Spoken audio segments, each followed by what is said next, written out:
Di may kakailang isa si Pope Francis sa mga pinakamaimpluwensyang leader sa kasaysayan dahil yan sa kanyang progresibong pananaw para sa simbahang Katolika, malasakit sa mahihirap at pagpapalaganap ng kapayapaan. Balikan natin ang 12 taong pamumuno ng Santo Papa sa report na ito.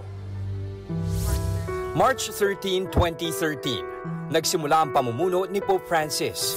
Isang Santo Papa na may makabago at progresibong pananaw para sa simbahang Katolika.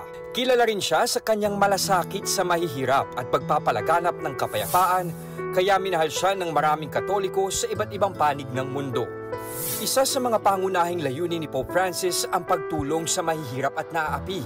Makailang beses ipinagdasal ng Santo Papa na matapos na ang kaliwat ng giyera ng Ukraine at Russia, pati ng Israel at Hamas.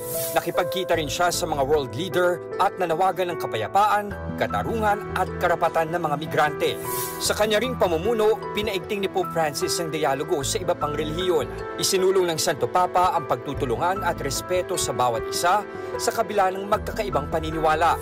Kilala rin siya sa kanyang mensahe ng pagpapatawad, awa at pagiging mapagkumbaba.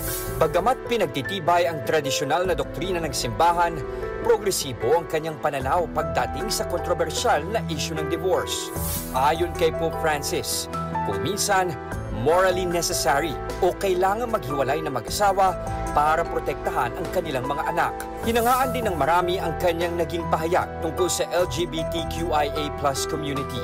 Se una persona è gay e cerca il Signore e ha buona volontà, ma chi sono io per giudicarla? Tinutukan din ni Pope Francis ang issue sa kalikasan at kung paano ito poprotektahan.